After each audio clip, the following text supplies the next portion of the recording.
When I was in high school, I was what most people would have called a nerd. Back then, that word was not something people proudly embraced like they sometimes do today.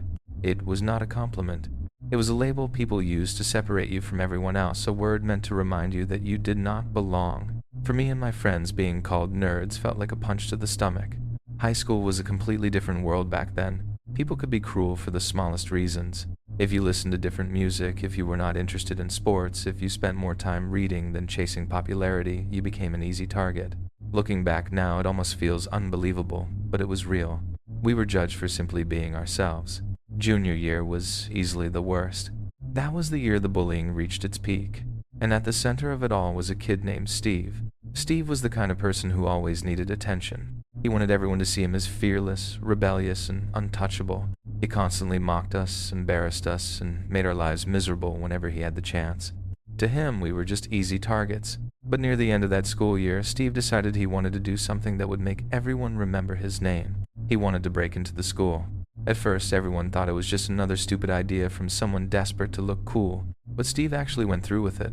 Before I explain what happened that night, there is something you need to understand about my old school. The building itself had a history that made people uncomfortable, even during the day.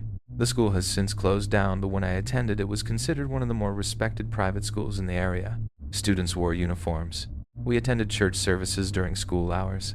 Everything about the place was strict and traditional, but beneath that respectable image was a much darker past. Long before it became a school, the building had supposedly been a hospital for sick patients.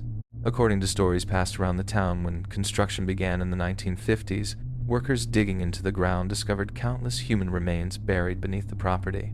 The rumor was that many of those people had died from tuberculosis and other dangerous illnesses. Because people were terrified of spreading disease, their bodies were allegedly moved through underground tunnels beneath the hospital and hidden away. Whether those stories were completely true or just exaggerated over the years, nobody really knew. But in a small town, stories like that do not disappear. They grow. They become legends. Generation after generation of students heard the same whispers about the old school.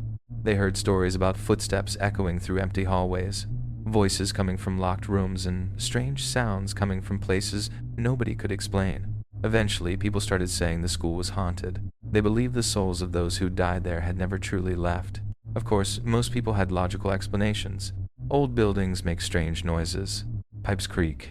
Wooden floors shift. The wind moves through cracks in the walls. But when you are standing inside a nearly abandoned building late at night, logic becomes a lot harder to hold on to, especially when you already know the stories. And Steve knew those stories very well. That was exactly why he chose the school for his prank.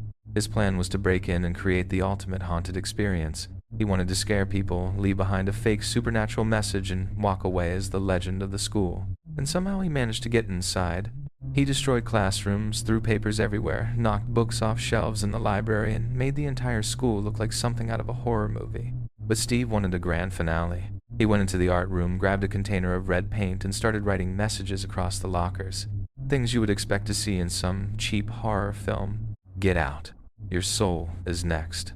Death is coming. The kind of dramatic nonsense someone writes when they desperately want people to think they are terrifying. But then something happened that changed everything. While Steve was painting those messages, he claimed he heard something coming from the basement. At first he ignored it, then he heard it again. According to Steve, it sounded like voices. Not normal voices. Whispers. Dark, unnatural whispers coming from somewhere below. He walked toward the basement door, probably expecting to find an empty room he could use as part of his prank. But when he reached the door, he said he saw shadows moving in the darkness beneath the stairs. He claimed the shadows were shifting back and forth, almost like something was standing down there, waiting, watching. Then he heard the voices again. This time they sounded closer. He said they did not sound like people talking.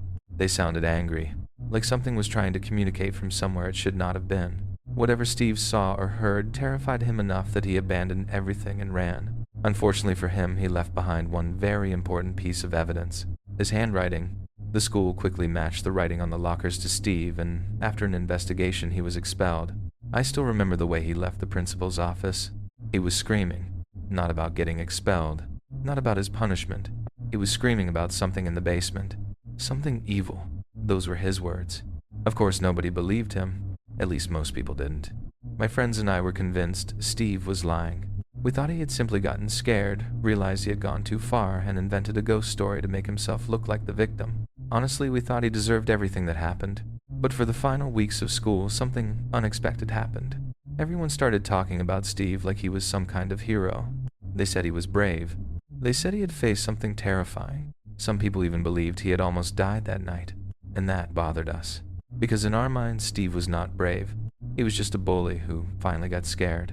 So near the end of the school year, I suggested something completely insane. On the last night before summer break, we would break into the school. We would go to the basement. We would prove there was nothing there. No ghosts. No spirits. No evil. And most importantly, we would prove Steve was lying. My friends agreed. The plan sounded simple. Get inside quietly. Walk to the basement. Look around. Leave. If we heard anything strange, we would run. Unlike Steve, we had no intention of getting caught. The funny thing is, none of us were the type of people who would normally do something like that. We were the quiet kids. The students who followed the rules. The ones teachers trusted. But maybe that was exactly why we wanted to do it. For once, we wanted to prove we were not afraid. I still remember that night perfectly. It was strangely cold for an early summer evening. The kind of cold that makes you pull your jacket tighter and wonder why the air feels different. We wore sweatpants, jackets, and hoodies pulled over our heads. We looked like we were trying way too hard to act like criminals. Breaking into the school was easier than any of us expected. Not because we were skilled, not because we were experienced, but because my friend Carson's mother worked there as a janitor and had access to a spare key. Carson borrowed it. And just like that, we walked through the back entrance. The moment we stepped inside, everything changed. During the day, that school was familiar, safe, normal. But at night, it felt like a completely different place.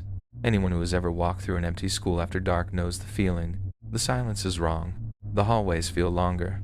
Every shadow seems like it is hiding something. Maybe it was because of all the stories we had heard growing up. Maybe those legends had planted something in our minds. Because even though I did not believe in ghosts, a small part of me was afraid. Eventually we reached the basement door. I remember standing there and feeling my heart beating faster. I did not tell my friends. I did not want them to laugh. I just told myself that I had already come this far. There was no turning back. Carson opened the door. Nothing happened. No ghost. No voice. No shadow. Just a dark staircase disappearing into darkness below. Carson went first. The rest of us followed. Back then, cell phones were not what they are today. There were no powerful flashlights built into every device. We had cheap dollar store flashlights that barely cut through the darkness. As we walked deeper into the basement, the air became colder. The place smelled old, dusty, forgotten. There were boxes everywhere. Old textbooks, Christmas decorations, extra uniforms, things nobody had touched in years. But the strangest part of the basement was not the darkness. It was the statues. There were old religious statues scattered throughout the storage areas. I know it sounds strange, but those statues disturbed me. There was something unsettling about them. Their empty expressions, their frozen faces, the way they seemed to watch you, even though they were nothing more than stone. We continued exploring. No people, no ghosts, nothing. But the basement was enormous, much bigger than we expected. The farther we walked, the more it felt like the walls stretched endlessly into the darkness. Our flashlights could not even reach the far corners. Eventually, we reached one of the deepest sections of the basement, and that was when we noticed something strange. The temperature dropped, not gradually. Suddenly, it felt colder there than anywhere else. We moved some boxes aside, and then we saw it. A hole in the wall, small, but large enough for someone to crawl through. It looked old, like it had been there for decades. Carson immediately wanted to investigate. The rest of us told him no. We were already uncomfortable, but Carson insisted. If we really wanted to prove there was nothing supernatural happening, then we needed to see what was inside. So we made a decision. Rock, paper, scissors. Whoever lost would go first. I lost. I still remember crawling into that tunnel. The darkness surrounded me. The walls were close. The air felt heavy. And after only a few seconds, I heard something. I stopped. At first, I thought my mind was playing tricks on me. Behind me, I could hear my friends laughing. They thought I was scared. I told them to be quiet, because I heard something. Something was there. I listened carefully. At first, it was difficult to describe. It sounded like movement, like air rushing through the tunnel. But it was not wind. It was something else. A strange sound. A deep, unnatural whooshing noise. I called out, "Is anyone there?" For a moment, nothing happened. Then the sound changed. The whooshing slowly became something else. Something much worse. A whisper. A faint whisper coming from deeper inside the tunnel. I froze. I asked again if someone was there. The whisper continued, louder this time, closer, until suddenly, everything went silent. Behind me, I could hear my friends asking what was taking so long, but I could not answer, because at that moment deep inside that forgotten tunnel beneath our old school, I realized something. Whatever was making that sound, it was not a story. It was not a rumor, and it was not just my imagination. I stayed frozen inside that tunnel, holding my flashlight in front of me like it was the only thing separating me from whatever was hiding in the darkness. My mind was racing. Every logical explanation I had disappeared one by one. I told myself it was probably an animal, maybe a person, maybe some strange trick of the shadows, anything except what my instincts were screaming at me. Slowly, I forced myself to move. I crawled forward a few more feet, my knees scraping against the cold, dirty ground beneath me. The darkness around me felt heavier with every inch I moved. Then my flashlight beam shifted, and suddenly, it found something. At first I thought I was looking at a pile of old clothes or some kind of broken object left behind in the tunnel. But then it moved. Someone was there, only about 15 feet away from me, squatting in the darkness, watching me. I stopped breathing. It was a person, or at least it looked like one. The figure looked ancient, almost like someone who had been forgotten by the world for years. His skin was pale and stretched tightly over his bones. He was incredibly thin, so thin that I could clearly see the outline of his ribs beneath his skin. He was shirtless, dirty. His body looked weak and exhausted, but the most terrifying part was his face. His eyes. I had never seen eyes like that before. They were empty, completely empty. Not angry, not afraid, not confused, just blank, like there was nothing behind them, like he was looking at me but he was not really seeing me. I shouted. I don't even remember what I said. Maybe I asked if he was okay. Maybe I asked who he was. But he didn't respond. He didn't speak. He didn't move. He just stared. That silence was somehow worse than a scream. I started slowly crawling backward. Every instinct inside me was telling me to get away. And then, the person moved. Not slowly. Not normally. He suddenly launched himself forward, still crouched down, still moving like something that did not understand how humans were supposed to move. A horrible sound came from his throat. It was not a word. It was not a scream. It was this strange, broken noise that sounded almost animalistic. My entire body went cold. I turned around and tried to crawl backward as fast as I could, but the tunnel was too narrow. My arms slipped. My knees dragged against the ground, and the entire time I could feel him coming closer behind me. I didn't want to look back, but I couldn't stop myself. Every time I turned my head, I saw those eyes. Those empty, lifeless eyes staring directly at me. It was the most terrifying moment of my entire life. Behind me, I could hear my friends shouting. At first, they were confused. They thought I was messing around. They thought I was trying to scare them. Then I finally reached the opening of the tunnel. I crawled out, and that's when they saw him. The laughter stopped instantly, because behind me, something crawled out of that tunnel. My friends froze. They finally understood. This wasn't a joke. This wasn't me trying to scare them. There was actually someone down there. The figure stepped out of the tunnel and immediately reached toward me. The movement was desperate, wild, like a starving animal reaching for food.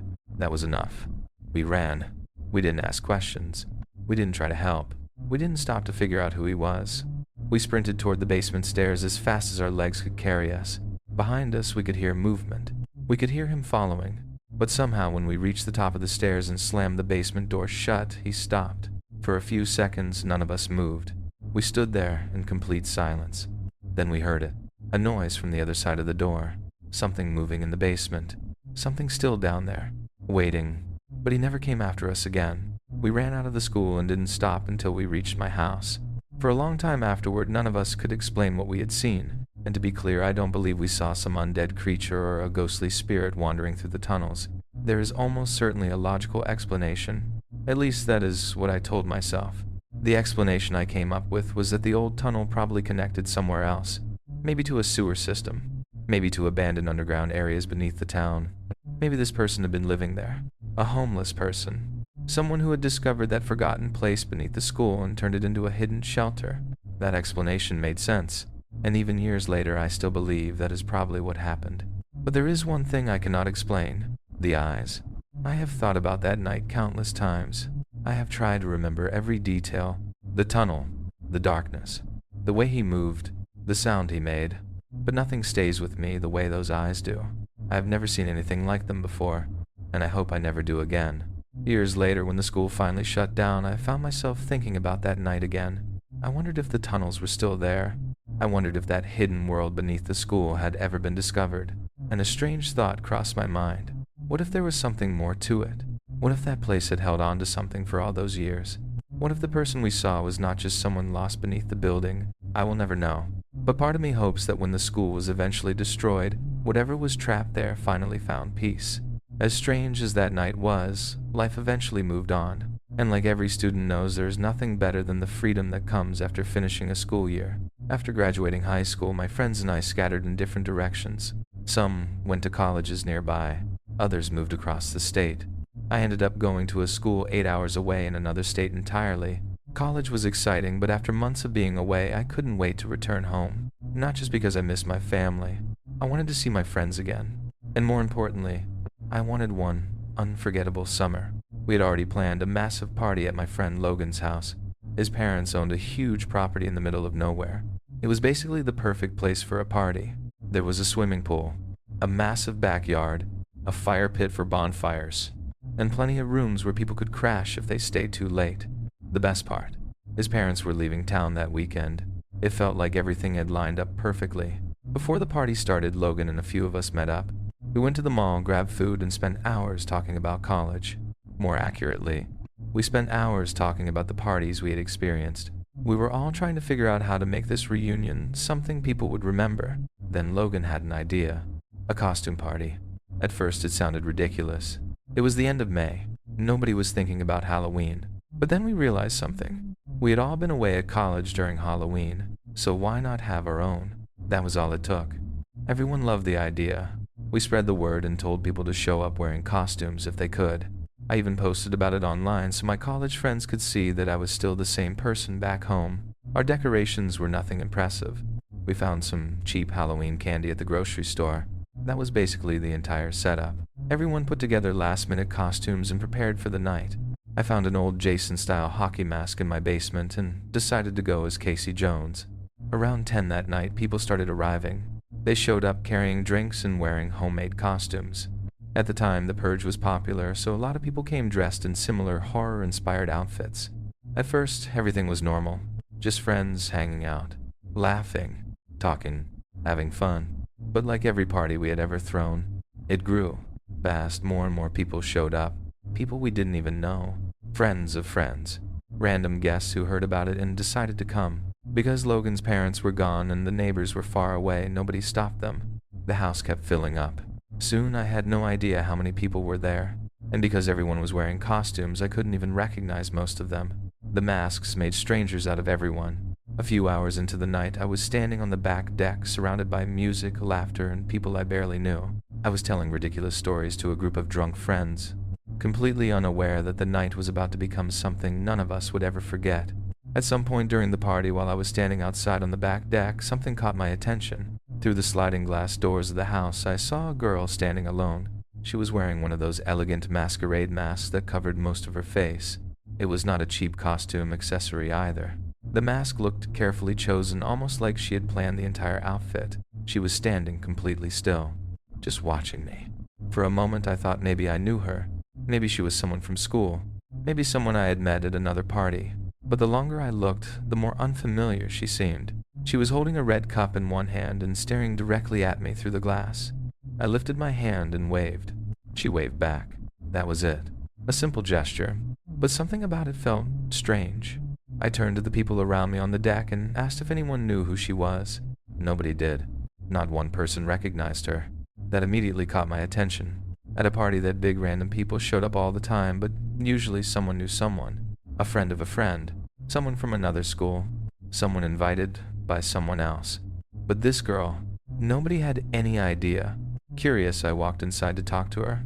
I made my way through the crowd looking for the gold mask. But as soon as I got closer, she disappeared. I looked around the room. Behind people. Near the kitchen. Around the living room. Nothing. She was just gone. At first I thought she was messing with me. Maybe it was some kind of party game. Maybe she wanted me to chase her. But I also didn't want to be that guy. I didn't want to make some stranger uncomfortable by following her around, so I went back outside. Time passed, and I never saw her. Every few minutes I would casually look around the house, scanning the crowd for that gold mask. Nothing. Hours went by. The party got louder. People got drunker. The night became more chaotic, and eventually I almost forgot about her. Almost. Then later that night I jumped into the pool. I still had my mask on because honestly I was being stupid and just enjoying the moment. While I was swimming, I looked toward the back of the property, and there she was. The girl in the gold mask, walking alone, away from the party, toward the trees. Logan's house sat on a massive piece of land. There was no fence surrounding the backyard. Beyond the grass was a thick tree line that led into a small forest, and she was walking straight toward it. I shouted at her a few times, but she didn't react. Maybe she couldn't hear me over the music. Maybe she was ignoring me. The problem was I didn't know her name, so instead of calling out something normal, I was basically yelling random words in her direction. When she reached the edge of the woods, she stopped. Then she turned around and looked directly at me. Even from that distance, I could clearly see the gold mask reflecting the moonlight. She waved. Again. I looked around to make sure she was actually waving at me. She was. Then she made a motion with her hand. She wanted me to follow her. I didn't hesitate. I don't know why. Looking back, that is probably the strangest part. There were so many reasons not to go. It was dark. I didn't know her. She was walking into the woods alone. Every warning sign was right in front of me. But at that moment, I wasn't thinking about danger. I was thinking about curiosity. I jumped out of the pool and ran toward the tree line. I didn't even bother drying off. I was wearing nothing but swim trunks and a cheap plastic hockey mask. I must have looked ridiculous, but I didn't care. I just wanted to find her. By the time I reached the woods, she was gone, and the distance between the pool and the trees was much farther than it looked. The music from the party was barely audible from where I stood. The forest was completely different from the backyard. The second I stepped near those trees, the atmosphere changed. The noise disappeared. The laughter disappeared. The party felt like it was happening miles away. I stared into the darkness. Hello? Are you there? I didn't want to seem creepy, even though she had clearly invited me. I wanted her to know I wasn't chasing her. I was just trying to find her. But there was no answer. I searched the darkness looking for any sign of her. Anything. A movement. A reflection from the gold mask. Nothing. After a couple of minutes, I started getting cold. Really cold. I was standing there soaked from the pool wearing almost nothing, and the excitement was starting to disappear. I finally decided to leave. I turned around, and that's when I heard her voice. Soft, quiet. Almost like a whisper. Don't go back yet. I frozy. Then she said, come and find me first. That was all it took. I turned back toward the forest. I kept calling out to her. I can't see you. Where are you? Then I heard something. A branch snapping. To my left. I immediately turned. Nothing. Then her voice came from the right. Over here. My heart started beating faster. She sounded playful, almost flirtatious. She told me I looked cold. She said she could warm me up. Looking back, I know how foolish that sounds, but at the time I was young, I was curious, and I was completely focused on finding her. So I walked deeper into the woods. A few feet in, I saw something lying on the ground. The gold mask. I picked it up. It was actually a pretty impressive mask. I remember thinking that, a strange thought considering where I was standing. I walked farther. The cold didn't even bother me anymore. The whole situation felt like some strange game, like we were dancing around each other in the darkness. Then finally, I saw her. She was standing a few feet away. The moonlight was weak and I couldn't see her face clearly. She was wearing a white tank top, black shorts. Her dark hair hung down, covering most of her face. I lifted the mask. I think you dropped this. She laughed. A quiet laugh. Then she thanked me. Can you bring it here? Something felt strange, because she didn't move. She didn't step forward. She didn't reach out her hand. She just stood there, waiting. I walked closer, my arm extended. I'm Kip, by the way.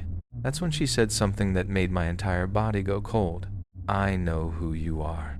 I stopped. Her voice sounded familiar, very familiar, but I couldn't place it. My mind started searching through memories. School, college, someone I had met before. Then I was only inches away from her. She slowly lifted her head, and I saw her face. My stomach dropped. I knew her. She was a friend of a girl I had dated briefly in college. A girl who lived 8 hours away. A girl who had absolutely no reason to be here. What are you doing here? That thought didn't even have time to leave my mouth, because suddenly, I heard something to my left, branches breaking. I turned, and before I could react, someone was running toward me, fast, my ex, holding a metal baseball bat. I barely had time to move. She swung directly at my head. I threw myself to the ground. The bat missed me by inches. The sound of it cutting through the air was something I will never forget. She screamed. Then she raised the bat again. Another swing, another miss. I didn't think. I didn't ask questions. I didn't try to understand. I ran. I ran as fast as I could back toward the house. I was screaming. There is someone in the woods. The party changed instantly. The laughter stopped. The music felt wrong. Everyone looked confused. Logan immediately started getting people out. The party was over. He kicked everyone out except a few close friends who were staying the night. But he refused to call the police. He was terrified of getting in trouble for the party. I understood his concern, but I was terrified. I couldn't drive. I was shaking from adrenaline. I made Logan check every door and every window in the house, every lock, every entrance. For the rest of the night, I sat near the back windows watching the tree line, waiting, looking, but I never saw anything. The woods were too far away, too dark. I couldn't tell if someone was standing there watching us, or if my mind was creating shadows. The second the sun started coming up, I got in my car and left. I couldn't believe what had happened. Someone I had dated for only a few weeks had somehow traveled 8 hours just to find me, and maybe hurt me, maybe worse. The strangest part was that I never realized how serious she had been. When we dated, I ended things because she was becoming controlling. She constantly wanted to check my phone, my messages, my emails. She always needed to know where I was. I remember coming back to my dorm after class and finding her waiting inside. She would immediately ask why I was 2 minutes late. At the time, I thought it was just too much, especially for a relationship that had barely lasted a few weeks. But after that night, I realized something. Maybe the breakup was not as harmless as I thought. Maybe in her mind, something much darker had happened. I spent the rest of that summer looking over my shoulder. Every time I saw someone who even slightly resembled her, I left. I avoided certain places. I stopped partying. I stopped drinking. That night changed me. Not because of the attack itself, but because it taught me something I had ignored before. You never truly know what someone is capable of when they refuse to let go. She never returned to that college after the summer, and I never saw her again. But even years later, whenever I see a gold masquerade mask, I still remember that night in the woods. For a while, I kept checking her social media. I don't even know why I did it. Maybe part of me was trying to understand what happened that night. Maybe I was looking for some kind of explanation, some sign that would make everything make sense. But eventually her accounts disappeared. She vanished completely. And honestly, I was relieved. That entire experience taught me something I will never forget. Be careful with the things you say to people. Sometimes something that feels harmless to you can become something much bigger in someone else's mind. A joke, a command, a simple decision. You may forget about it moments later, but someone else may carry those words with them for years. I still cannot understand what was going through her mind. The amount of planning, the anger, the determination it would have taken to drive 8 hours, show up at a party, manipulate me into walking into the woods and bring a weapon. That was not an impulsive decision. That was something she thought about. And the truth is terrifying. If she had connected with that bat even once, I don't know if I would have survived that night. Years later, I found myself in a completely different situation, one that seemed normal, safe, almost boring. And sometimes that is when the strangest things happen. Last year, I got my first real long-term teaching position. I had worked as a substitute teacher throughout the area for a while, filling in wherever I was needed. Usually, it was just a day here or there, a random classroom, a temporary assignment. But in April, everything changed. A teacher at a school where I regularly substituted went on maternity leave. From April until the end of the school year in late June, I became the history teacher for the class. And honestly, those months were some of the most rewarding months of my career. Substitute teaching can be unpredictable. Sometimes you walk into a classroom and immediately know it is going to be a difficult day. The students can be disrespectful. The energy can be chaotic. And by April, senior students are especially difficult. They are already thinking about graduation, collegia, summer, the future. They are mentally halfway out the door. Senioritis is real. But this group was different. I was teaching seniors, and instead of overwhelming them with endless notes and lectures, I tried something different. At that point in the curriculum, we were discussing government and politics. Rather than forcing students to memorize information, I focused on conversations, debates, learning how to communicate, how to listen to someone who disagrees with you, how to defend your beliefs without attacking someone else's. Some people might consider those discussions controversial, but for me, they were some of the best moments in the classroom. The students were engaged, they asked questions, they challenged ideas, and slowly I felt like I was actually making a difference. Before I knew it, the school year was ending. Final exams were finished. Summer was approaching. The last day of school was always different. It was only a half day, followed by an awards ceremony. After the ceremony ended, the halls slowly emptied. Students said their final goodbyes. Seniors hugged their friends. Teachers prepared for the summer break. Everyone was leaving. Everyone except me. I went back to my classroom to clean. I wanted everything organized and ready for the original teacher when they returned in the fall. I wanted to leave the room better than I found it. As I was finishing up, the principal noticed I was still there. He stopped by and asked if I could walk with him. We started talking about my future. One conversation turned into another. Almost an hour passed. He told me he was impressed with my teaching style. He liked how I connected with students. He said he wanted to find a way to bring me back in the fall. Hearing that meant a lot. For the first time, I felt like this was becoming something permanent, something I could build on. Eventually, we walked toward the exit together. But right before I left the building, I stopped. I realized I had forgotten my purse in the classroom. I said goodbye to the principal and turned around. The school was almost completely empty by then. The silence was noticeable. The kind of silence you only hear after hundreds of people have suddenly disappeared. I think there were only a few teachers still inside, maybe 3 or 4. I walked back down the hallway toward my classroom, and when I opened the door, I froze. Someone was standing there, right beside my desk. It was one of my students. A student I will call Ben. Ben was one of the smartest kids in the class. Quiet, polite, the kind of student who never caused problems. He was the last person I expected to find alone in an empty classroom. I looked at him. Ben, he turned toward me, but he didn't answer. He just shrugged, like being there was completely normal. I asked him what he was doing. Nothing. No response. I asked if everything was okay.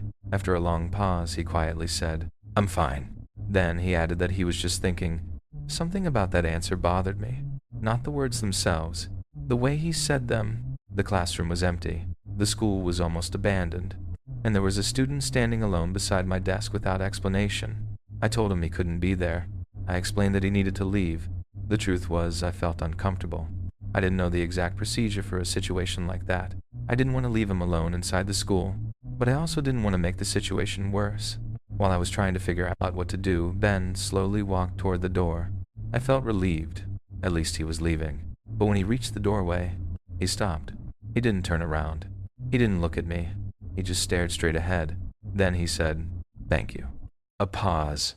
"Then I'm sure I'll see you around." The words themselves sound completely harmless, almost polite, but the way he said them, I wish people could have heard his voice. There was something unsettling about it, something too calm, too certain. It felt less like a goodbye, and more like a warning. After he left, I stood there for a moment trying to shake off the feeling. I told myself I was overthinking it. I was tired. It had been a long day. I just wanted to go home. I grabbed my purse, or at least I tried to. Normally I kept it inside one of the desk drawers, but it wasn't there. My purse was sitting on the chair beside my desk. Immediately I felt uneasy. Why was it moved? The first thought that entered my mind was that Ben had been going through it. Maybe he tried to steal something. Maybe he changed his mind. Maybe he got scared. I opened my purse and checked everything. My wallet, my cards, my belongings. Even the cash inside was still there. Nothing was missing. So I convinced myself that maybe he had intended to take something and lost his nerve. That explanation made sense. At least it was the explanation I wanted to believe. A few nights later, my husband and I were sitting outside in our backyard. It was one of those perfect summer evenings. The air was warm. The sky was clear. A small fire burned in the yard. Our 7-year-old son was spending the weekend at his cousin's house, so for once we had a quiet night alone. We were relaxing, talking, enjoying the peace. Then suddenly, we heard something. A sound coming from behind the shed. A rustling noise, like someone moving through the bushes. At first, we ignored it. We thought maybe it was an animal, a raccoon, a stray cat, something harmless. But then it happened again, louder, closer, and something about the sound felt wrong. because whatever was moving behind that shed, it didn't sound like an animal. I kept telling my husband that it was probably just some kind of animal. A rat. A raccoon. Maybe even a skunk. Whatever it was, I didn't think it was worth worrying about. I told him to leave it alone and we could deal with it another day. Looking back now, I realize how badly I wanted to believe that. Because sometimes the most frightening possibility is the one your mind refuses to accept. Around midnight, we decided it was time to go inside. As we were walking toward the house, my husband suddenly stopped. He told me he wanted to take one more look around the shed. I laughed and told him not to get sprayed by a skunk. Then I went inside. I started getting ready for bed, brushing my teeth and changing clothes. But after several minutes passed, I noticed something. My husband still wasn't inside. At first, I wasn't worried. I assumed he was just being thorough. But eventually, curiosity got the better of me. I went downstairs. A few moments later, he finally walked through the back door. The expression on his face immediately told me something was bothering him. He explained that when he first checked behind the shed, he didn't see anything. Nothing moved. Nothing looked unusual. But when he walked around to the front, he noticed something strange. The shed door was slightly open. Not wide open. Just enough to make him stop. He looked inside. At first glance, everything appeared normal. But then he noticed what looked like muddy footprints on the floor. He wasn't completely sure. He told himself he might have been imagining things. That maybe his mind was searching for evidence because he was already nervous about the noise. So he went back behind the shed to look more carefully. The ground behind it looked disturbed. The mud appeared to have marks in it, like someone had stepped there. Again, he wasn't certain. He thought maybe he was seeing patterns that weren't really there. I wasn't as worried. Honestly, I thought he was overthinking it. The simplest explanation was probably the correct one. Maybe he had accidentally left the shed door open. Maybe an animal had gotten inside. That was it. The next morning I woke up before my husband. I went downstairs to make coffee, and that's when I noticed something. The back door was open. Not completely. Just slightly. A small gap. The kind of gap that could easily be overlooked. I immediately assumed my husband had forgotten to close it after checking the shed. After everything that happened the night before, it seemed like an easy mistake. I closed the door, locked it, and went on with my day. I didn't think about it again. At least I tried not to. That night, my husband stayed up late watching a baseball game. I fell asleep on the couch, waiting for him. After the game ended, he woke me up and we went upstairs. Everything seemed normal, but once I got into bed, something felt wrong. I couldn't explain it. Nothing specific. No sound. No obvious reason. Just a feeling. That uncomfortable feeling that something wasn't right. I kept moving around, trying to get comfortable. I closed my eyes, opened them, turned over, but I couldn't sleep. Eventually, I gave up. I decided to quietly leave the bedroom and go read in the living room. I didn't want to wake my husband, so I carefully opened the door and stepped into the hallway. And then I stopped. My entire body froze. At the end of the hallway, someone was standing there. A dark figure, completely still. For a moment, my brain couldn't process what I was seeing. I thought maybe I was still half asleep. Maybe it was a shadow. Maybe my eyes were playing tricks on me. Slowly, I reached toward the light switch. My hand was shaking. I turned on the light, and my blood ran cold. Standing at the end of my hallway, outside my son's bedroom, was Ben, the student from my classroom, the quiet kid, the polite kid, the kid who had stood beside my desk weeks earlier and told me, "I'm sure I'll see you around." I couldn't speak. I couldn't move. I didn't understand how he was there, how he got inside, why he was standing outside my son's room. Then Ben smiled, like we were having a completely normal conversation. "Hey, Miss Jones." A pause. "Nice house." Those words still haunt me, not because of what he said, but because of how comfortable he sounded, like he belonged there, like he had been there before. Then, without waiting for a response, he walked into my son's bedroom and closed the door. That was the moment my fear turned into panic. I noticed something in his hand, something he was carrying, but I couldn't see clearly enough to know what it was. I ran back into my bedroom and grabbed my phone. I called 911. Then I woke my husband. The second he understood what was happening, he jumped out of bed and ran toward our son's room. He opened the door and saw Ben. Ben was already moving toward the window, trying to escape. My husband reached for him, but Ben was faster. He climbed out. Then he jumped. 2 stories. Straight to the ground. I expected to hear something. A scream. A crash. Anything. But there was nothing. He landed, got up, and ran. Just ran away into the darkness. My husband stayed with me until the police arrived. I told them everything. who Ben was, where he went to school, where he lived. The officers went to his house and spoke with his parents, and what they told them made the entire situation even more confusing. They claimed Ben had been home all night. They said he had never left. When the police spoke with Ben, he insisted he had been asleep for hours, that it was impossible for him to have been at my house. The police basically told me there was nothing they could do. To them, there was no proof, no evidence, just my word. They told me that if something happened again, I should call them, but until then, their hands were tied. That answer terrified me, because I knew what I saw. He was there, inside my house, standing outside my child's bedroom. For the rest of that summer, I barely left home. I changed every lock in the house. I installed security cameras around the property. I did everything I could think of to feel safe again. My husband believes Ben found our address through my identification, the ID that had been inside my purse, the purse that was moved from my desk drawer, the purse Ben had been standing near. That explanation makes sense. But there is one thing I still cannot stop thinking about. Why was he in my son's room? What was he doing there? What was he looking for? And the question that keeps me awake at night, what would have happened if my son had been home? Thankfully, my son spent a lot of time with his cousin that summer, not because he wanted to, because I was afraid. I couldn't relax knowing someone like that knew where we lived. One day when he is older, I will tell him the truth. I will tell him why his mother was so scared. As I write this, I still have no idea where Ben is. There have been no more incidents, no more visits, no more strange messages, nothing. And maybe that is the most unsettling part, because someone who could do something like that doesn't just disappear from your mind. I still think about him. I still wonder how a student who seems so normal could hide something so disturbing. He was always respectful in class. He never caused problems. He seemed like a good kid. But that night changed the way I see people forever. Because for the first time in my life, I understood what people mean when they talk about a mother's intuition. Somewhere deep inside me, something knew. Something told me to get out of bed. Something pushed me to walk down that hallway. And if I had waited just 10 more seconds, I might never have seen Ben standing there. Our house is currently on the market. We are hoping to move soon. Because I know one thing for certain. The day I leave that house will be the first night in a long time that I can finally close my eyes and sleep peacefully again.